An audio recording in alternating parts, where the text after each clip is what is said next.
Señor del Campo, nos gustaría comenzar con una pregunta general, pero que creo que puede servir para enmarcar las cuestiones que vamos a tratar en este webinar. En términos generales, ¿podríamos dar datos de cuánta agua y cuánta energía está consumiendo actualmente el sector del regadío en España? Sí, por supuesto. El sector de regadío, evidentemente, que cada vez consume menos agua de acuerdo con los últimos datos que se han publicado por parte de las administraciones. Actualmente, el consumo neto de agua de regadío en España es del orden de 15.500 hectómetros cúbicos año. Pero si comparamos con los datos que facilitan las confederaciones, que son del orden de 24.000 hectómetros cúbicos, esos son consumos brutos, donde ahí se adjudican, digamos, a los agricultores las pérdidas que puede haber por evaporación, por los canales que en muchas ocasiones son propiedad de la propia administración. El consumo real son estos 15.500, que es lo que datos publicados por el Ministerio y el Instituto Nacional de Estadística. O sea que se ha conseguido también un ahorro muy importante. Por otra parte, el consumo de energía, sí, un ahorro importante de agua en volumen por hectárea. Y también un incremento en los costes energéticos. Esto se debe fundamentalmente, sobre todo en los últimos 15 años ha sido astronómico, debido a no solo a la modernización, que evidentemente hemos pasado unos riegos de superficie a unos riegos por presión, sino sobre todo al sistema tarifario, que si tengo oportunidad ampliaré un poquito después. Claro que sí, don Andrés. Vamos a continuar tras este dato general del uso del agua. Lo mencionaba de pasada, pero creo que es importante recalcar cómo ha evolucionado en las últimas décadas, ¿no? Ese proceso de modernización, de transformación de las explotaciones, de las parcelas. ¿En qué se ha traducido en términos de ahorro de agua? Bueno, actualmente en España tenemos 3,8 millones de hectáreas en total, y con ese consumo neto de 15.500 hectómetros cúbicos, eso da una media aproximada de poco más de 4.100 metros cúbicos por hectárea, que es una dotación muy reducida. El uso de la energía estimado está en torno a 2.500 kilovatios hora por hectárea, actualmente, de media, son datos generales, muy generales. Estos datos, por ejemplo, por comparar cómo ha evolucionado, en los años 70 del siglo pasado, se consumía, el volumen por hectárea del orden de 8.000 metros cúbicos por hectárea y 480 kilovatios hora por hectárea y año, el uso de la energía. En el año 2000, ya a final de siglo, de pasado, previo todavía al proceso de modernización, los datos eran de 7.000 metros cúbicos por hectárea en el uso del agua y ya aumentábamos a 1.435 kilovatios hora del consumo de energía. O sea, va aumentando considerablemente. La energía usada para el regadío, sobre todo para los bombeos, ha evolucionado desde datos todavía más anteriores, desde 0,03 kilovatios hora metro cúbico. En 1965 pasamos a 0,1 kilovatios y aumentó hora por metro cúbico en 2004 y a 0,17 ya va aumentando en 2008. Son, insisto, kilovatios hora por metro cúbico. Posiblemente ya este año pasemos de 0,21 kilovatios hora por metro cúbico en 2023. Con esto lo que quiero destacar es la importancia que tiene no solo la modernización, sino el uso eficiente de la energía y, por supuesto, del agua. Respecto a la productividad de los cultivos, en España, de media por hectárea de regadío, una hectárea de regadío produce como 6 hectáreas de secano aproximadamente. Y cuando se trata de cultivos intensivos, cultivos forzados, o en fin, una hectárea de regadío puede producir como alrededor de 40 de secano. Con lo cual, aquí lo que quiero destacar es una conclusión, que en el futuro, si queremos satisfacer las necesidades de la población mundial creciente, tenemos que acudir a un regadío, insisto, regadío muy tecnificado, tanto desde el punto de vista energético como desde el punto de vista del uso del agua. Y, por supuesto, control, lo primero, control de todo, del agua y de la energía. Hay que medir primero para poder mejorar después. Ese es el esfuerzo que están haciendo las empresas nuestras, y en España podemos decir que ya alrededor más del 75% de toda la superficie regada está total o parcialmente modernizada. O sea, con lo cual las tareas las estamos haciendo muy bien. Apenas si quedan poco más de 800.000 hectáreas en sistemas de riego de superficie. Parte de eso el regadío, que es lo importante, supone un 15% de la superficie agraria útil, lo que ocupa nada más, y produce más del 67% de la producción nacional, producción concretamente final vegetal. O sea que ocupando solo el 15% del territorio, se produce el 67%. Este dato es importante porque ahora incluso desde políticas actuales, incluso por parte del gobierno, preconizan reducir el regadío y aumentar el secano. Es justo lo contrario de lo que hay que hacer, porque ocuparíamos muchísimo más territorio, irían en detrimento de selva y bosques, que medioambientalmente sería inadmisible. Y sin embargo también podemos pensar, como se dice en Europa muchas veces, bueno, si aquí nos sobran alimentos y tal y cual, y venga, y las políticas agrarias comunitarias incluso tuvieran que dejar tierras vacías, tal, pues la FAO dice, y no me cansaré de repetirlo, que tiene que aumentar la productividad a nivel mundial más de un 55% de la actual antes del año 2050, que es pasado mañana.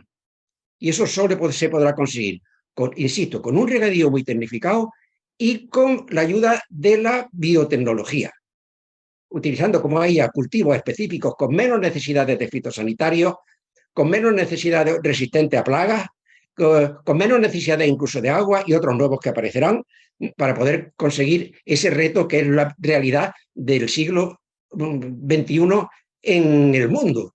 No lo que parece que dimana de Europa, que parece que todo está muy bien. Claro, el problema viene por ahí. Señor del Campo, gracias por estos datos sobre la evolución del consumo de agua, datos sin duda impresionantes de esa modernización que hemos observado en las últimas décadas y que ha colocado el regadío español como una referencia a nivel global, y también ese cambio en el uso de la energía, que sin duda se ha convertido en un recurso clave en estos momentos. Precisamente sobre eso quería profundizar. En los últimos meses especialmente hemos visto una tendencia muy clara de subida de los precios de la energía, provocada por diversos motivos geopolíticos sobre todo, y que está afectando evidentemente a todos los sectores económicos. Fijándonos en el regadío,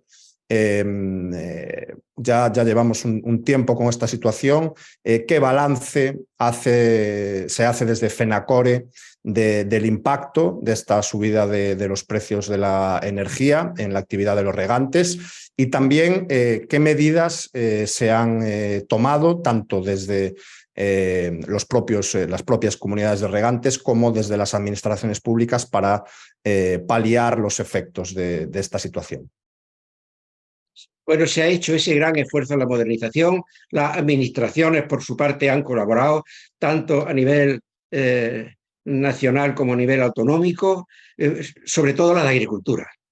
No obstante, a la actividad del regadío se ha castigado con una dotación presupuestaria en general siempre bastante reducida por parte del Ministerio de Transición Ecológica. Concretamente, el Ministerio de Agricultura, por ejemplo, ha dispuesto de aproximadamente, la inversión que se ha hecho en modernización de regadío desde que se iniciaron estas últimas inversiones a principios de este siglo puede ser del orden de 5.000 millones de euros entre agricultores, parte de los agricultores, parte de las administraciones. Y la preocupación es que de este dinero, ahora concretamente en los fondos Next Generation, que son 140.000 euros, solo se han destinado 1.000 millones al Ministerio de Agricultura. Y de eso, 560 y tantos van a regadíos. Por otra parte, el otro ministerio sí hay también presupuesto ahora para la digitalización, que es fundamental. Como dije al principio, el control de los regadíos es lo que realmente nos ayudará a conseguir la eficiencia, que nos estamos acercando. O sea que, queja del Ministerio de Transición Ecológica, sí, sobre todo los temas relacionados con la planificación. Estamos en momentos de revisión de planes hidrológicos, se ha de algún modo no se ha tenido en cuenta el objetivo principal de los planes ecológicos, que es la satisfacción de las demandas, solo medidas medioambientales, y no se han evaluado precisamente los costes que supone tanto económicos, sociales y ambientales, incluso de esas medidas que se van a tomar, que a lo mejor muchas de estas medidas pueden ser ideales, pero no alcanzables, porque supone un coste mucho mayor. Va a traer como consecuencia reducción de producciones, reducción de ingresos brutos y más abandono poblacional. No sé si con esto, contestación amplia, queda satisfecho. Bueno, sin duda, pues datos muy, muy importantes, pero quizás por profundizar, señor del Campo, en el tema energético. ¿Cómo valoran desde FENACORE ese impacto de la subida de los precios de la energía en lo que es sobre todo los márgenes, ¿no?, de los productores, y qué medidas concretas se han tomado para mejorar la eficiencia energética y paliar de algún modo el impacto de esta situación? Bueno, lo primero, modernización de regadíos, que es fundamental para poder, en función de las características climatológicas cambiantes, poder disponer y distribuir con eficiencia una dotación reducida en un año determinado. Porque lo segundo, bueno, lo peor ha sido el sistema tarifario. El sistema tarifario, ese incremento de coste de energía que tienen los regadíos, evidentemente modernizados, al cambiar el sistema tarifario en el año 2008, se gravaron por parte de la Administración española los costes de regulación, que son los costes fijos, que tiene que pagar el usuario, utilice o no utilice la energía. Y eso ha llegado a estar en torno del orden del 70%, o sea, el 70% de los costes totales eran costes fijos, que aunque no se utilizasen esos motores había que pagarlo. Es una barbaridad. Otra, ya se ha reducido un poco, pero sigue siendo muy caro. Y no entro en los costes de la energía todavía. Por otra parte, ha supuesto también una serie de costes adicionales. Esa desaparición de las tarifas también que hubo en el 2008, donde había tarifas adaptadas al regadío, se han eliminado. Se ha propuesto, llevamos en España desde hace bastantes años pidiendo, desde que este sistema tarifario se actualizó, vamos, se puso en marcha, que fue, creo recordar, el 1 de julio de 2008. Bueno, que se pudieran utilizar doble tarifa durante el año. Hay zonas regables que riegan solo 3 meses o solo 4 meses y el resto no riegan. Claro, con estos costes fijos lo hace inviable. Esto ahora hay una normativa nueva, la Ayudas de la Paz, que lo permite, pero ojo, de momento esto solo dura hasta el 31 de diciembre de 2003. Y como se ha aprobado muy tarde esta normativa, que ha sido ahora a principios de año, pues muchos agricultores no se van a acoger. Como no se prorrogue, no tiene mucho sentido. Pero bueno, es un paso adelante. O sea, otros agricultores que hacen adaptar los cultivos también a las necesidades de agua, con lo cual también, en función de los costes, aproximarse más a los cultivos de secano, para evitar esos costes energéticos abusivos que lo que están provocando es mucho abandono. O sea que es fundamental controlar esa energía y es fundamental controlar todos los costes de la agricultura. Por ejemplo, no solo ha sido eso, el encarecimiento de los productos agrarios, que es su culpa de los agricultores. Los fertilizantes, por ejemplo, de este último año se han incrementado un 62%, los fitosanitarios del orden del 20%. Y este encarecimiento de costes, unido a las producciones más bajas como consecuencia de la sequía, ha llevado a que la renta agraria este año haya descendido del orden de un 5,5%. Y esto hay que considerarlo. O sea que se está haciendo un esfuerzo muy grande, pero ojo que cuando se modifican, se cambian los cultivos a cultivos de no regadío, disminuyen no solo los ingresos en general, sino la mano de obra contratada y todo el complejo agroalimentario asociado. Sin duda, señor del Campo, cuando hablamos de esos impactos sobre el regadío, hablamos también de impactos en las externalidades positivas asociadas a esta actividad de índole social, económica y ambiental, por supuesto.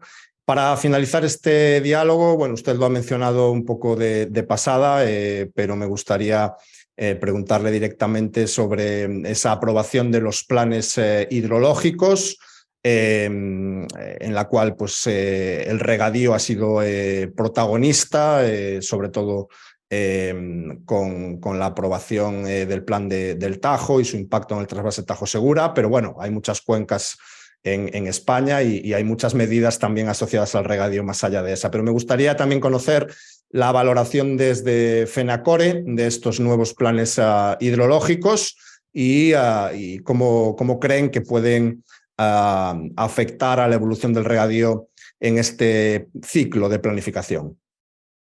Sobre los planes hidrológicos, en fin, la posición nuestra es muy complicada. Nosotros no hemos apoyado los planes hidrológicos en el Consejo Nacional del Agua. No hemos tenido la mayor parte de ellos, porque consideramos que han tenido como objetivo ha sido exclusivamente medioambiental y la imposición de unos caudales ecológicos y no se ha tenido en cuenta la atención de la demanda. Nos ha sorprendido que obras hidráulicas que había previstas desde hace más de 20 años, desde el final del siglo pasado, como consecuencia de los planes hidrológicos anteriores, que se contemplaban y pasaban de unos presupuestos a otros, que no eran muchas, no eran muchas, decenas, bueno, se han eliminado. ¿Cómo es posible que obras que se necesitaban y eran imprescindibles con impacto ambiental y todo aprobado a final del siglo pasado, y a principios de este siglo actual, que ahora se hayan quitado, han desaparecido? Por otra parte, lo que nosotros pedíamos concretamente ha sido que deben realizarse unos análisis hidrológicos, económicos y jurídicos de las afecciones de estos caudales ambientales ecológicos que se acaban que es lo que ha pasado en el Tajo y en todas las cuencas. Porque no se ha hecho ninguna evaluación, no sabemos qué coste va a tener. En muchos casos podrá desaparecer la actividad, eso parece que no preocupa. Es lamentable que en políticas de este tipo hayan otros países estudiado lo que puede ocurrir en Europa, no solo en España, para avisarnos de que, ojo, que disminuirá la productividad, la producción de alimentos, que aumentarán los costes, que se provocará más abandono si esto no se racionaliza. Solo pedimos que haya un equilibrio entre las medidas ambientales y las medidas que se tomen, evidentemente, de todo tipo, económicas. Porque muchos ríos, estos caudales ecológicos que se imponen en épocas de sequía, realmente las consecuencias las sufren los agricultores por la prevención de usos de la ley, ¿no? Ni siquiera tenían estudiado los planes hidrológicos que representaba a nivel nacional. A nivel nacional representa un 16% de disminución de los caudales actualmente existentes. Y hay muchos ríos que evidentemente muchos de ellos, que no tienen caudal durante el verano, y si lo que se trata es de aproximar a la realidad el caudal actual de los ríos, hay que tenerlo en cuenta, porque pueden disponer de ese caudal todo el año gracias a las obras de regulación. Pero como decía, va a ir en detrimento de la agricultura. Si esto se maneja con cordura, podremos seguir adelante.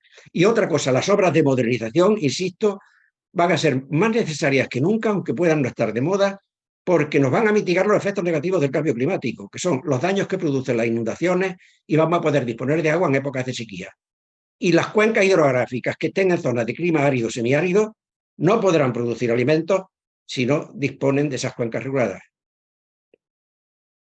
Pues Andrés del Campo, presidente de FENACORE, muchas gracias por acompañarnos en esta apertura de este webinar en el que vamos a hablar de eficiencia. ¿Quieres añadir algo, Andrés? Sí, solo añadir que me has preguntado del Tajo. Bueno, el problema que existe en la planificación actual, concretamente, es que precisamente se ha ideologizado. Yo le llamo, en vez de planes hidrológicos, planes ideológicos, porque precisamente se han utilizado unos criterios idealistas sin haber considerado los datos reales, como digo, esa falta de estudios serios a la hora de fijar los caudales ecológicos, como ha ocurrido en el Tajo. Hay otras soluciones que me atrevo a decirlas aquí, que hubiesen aportado agua al Tajo sin necesidad de cortarla de otra zona, como sería, por ejemplo, la depuración correcta de todo el entorno de Madrid, que supone un volumen del orden de 500 hectómetros cúbicos, y ese traslado de ese volumen de agua, o parte la que se necesite, por ejemplo, a la cabecera del Tajo. Y con eso aumentarían todos los caudales de toda la cuenca y tampoco sería en detrimento de zonas regables que van a tener un impacto muy grave, no solo para la agricultura, sino para las propias comunidades del entorno. Pues como decía Andrés del Campo, presidente de FENACORE, muchas gracias por acompañarnos esta tarde en este webinar en el que vamos a hablar de eficiencia hídrica, de eficiencia energética, pero creo que esta intervención inicial ha enmarcado perfectamente lo que es la realidad del regadío español, un regadío que tiene la suerte de estar representado por FENACORE y especialmente por don Andrés del Campo, como siempre, defendiendo esos intereses de una actividad que sin duda es esencial, como decía antes, a nivel social, a nivel económico y también a nivel ambiental. Me quedo con esa llamada a la cordura del señor del Campo. Estamos sin duda en una coyuntura difícil, no solo por los temas que vamos a hablar hoy, de escasez de aguas, eficiencia, problemas en el precio de la energía, sino también por cuestiones como el cambio climático, una legislación cada vez más exigente, etcétera. Y bueno, lo sabemos todos que la gestión del agua requiere de ese consenso, de ese diálogo y también de esas buenas herramientas tecnológicas que vamos a ver hoy. Andrés del Campo, como decía, muchas gracias y nos vemos en la ronda de preguntas. De acuerdo, muchas gracias a ustedes.